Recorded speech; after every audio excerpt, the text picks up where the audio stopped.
Hello everyone, आपका स्वागत है मेरे चैनल नॉलेज हब में। आज हम एक लाओ त्से के कॉन्सेप्ट के ऊपर बात करने जा रहे हैं। लाओ त्से कहता है कि तुम मुझे हरा ना सकोगे क्योंकि मैं तुमसे जीतना नहीं चाहता। बड़ा कीमती वर्ड है ये। अब इसको हम डीपली डिस्कस करते हैं। वो क्या कहने की कोशिश कर रहे हैं कि मुझे तुमसे जीतने की इच्छा ही नहीं है, मेरे पास कोई डिज़ायर ही नहीं है तुम्हें हराने की, तो तुम मुझे कैसे हरा सकते हो। हार तो वही सकता है ना जो दूसरे से जीतना चाहता हो। जो मेटलिस्टिक लोग होते हैं दुनिया में, आपने सुना होगा कि मैं पूरी दुनिया को डोमिनेट करना चाहता हूँ, मैं पूरी दुनिया पे राज करना चाहता हूँ। इस तरह के लोग ही डिप्रेशन में, कंपटीशन में, फ्रस्ट्रेशन में जीते हैं। क्यों?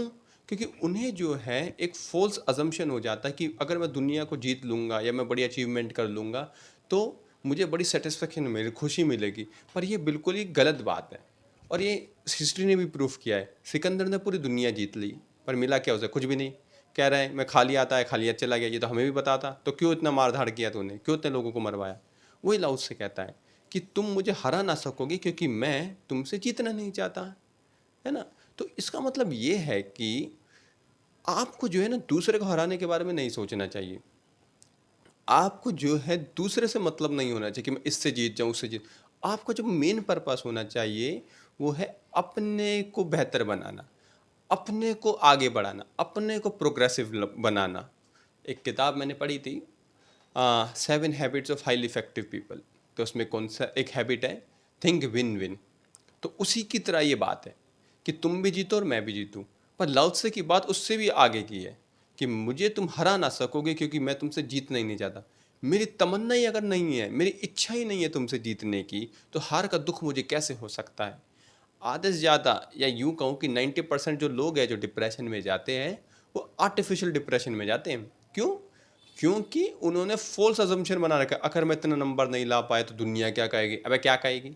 हैं, ये तुम्हारी ज़िंदगी है, तुम्हें कैसे जीना वैसे जियो, दुनिया से तुम्हें क्या लेना देना है। लोगों के पास कोई काम धाम नहीं है, वो तुम्हारा यही देखता फिरे कि तुम्हें 90% आई है। नहीं, ये फॉल्स अजम्पशन है कि मैं कामयाब नहीं हुआ तो लोग मेरी इज्जत नहीं करेंगे। मतलब तुम भूखे हो दूसरे की इज्जत के। तुम्हारे पास कोई अपनी इज्जत नहीं है, खुद की सेल्फ आइडेंटिटी नहीं है, डिग्निटी नहीं है कि तुम दूसरे से भीख मांग रहे हो कि मुझे इज्जत दो, इज्जत दो। हैं, बुद्ध ने तो ऐसा नहीं करा। महावीर ने तो खुद को जीता, बुद्ध ने भी खुद को जीता।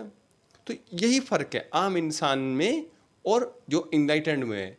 उन्होंने अपने को जीतने पे फोकस किया, पर आम इंसान जो अजम्पशन करने में लगा है कि मुझे दूसरे से जीतना है, मुझे दूसरे को हराना है, और इसी में वो अपना जीवन पूरा का पूरा गवा बैठता है।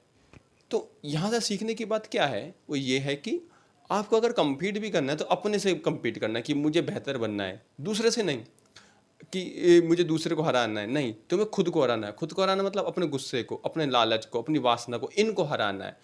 दूसरे को हरा के तुम्हें क्या मिल जाएगा? कुछ भी नहीं मिलने वाला। बड़े से बड़ा अमीर आदमी भी दुखी है, फ्रस्ट्रेटेड है, 10 बीमारी लेके बैठा है ना।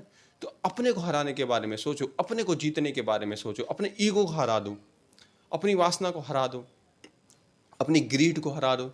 फिर तुम में और बुद्ध में कोई फ़र्क नहीं, तुम में महावीर में कोई फ़र्क नहीं, तुम में लाओ त्से में कोई फ़र्क नहीं। तुम में और उनमें यही तो फ़र्क है कि बुद्ध ने अपनी ग्रीड को हटा दिया। इससे तो बुद्ध कहते हैं कि इच्छा दुख का कारण है। Attachment lead to suffering. किसी भी चीज़ से अटैचमेंट हो, आपको पद से हो, पैसे से हो, ये सब तो एक दिन वैसे भी जाने वाला है ना। तो इससे अटैचमेंट करने की जरूरत ही क्या है। तो इस पूरी वीडियो से अगर क्रक्स है वो यही है कि अपने को जीतने पे फोकस करो, दूसरे को हराने पे फोकस मत करो, नहीं तो तुम बेकार में डिप्रेशन में चले जाओगे। आई होप आपने ऐसा कुछ सीखा होगा। Thank you very much.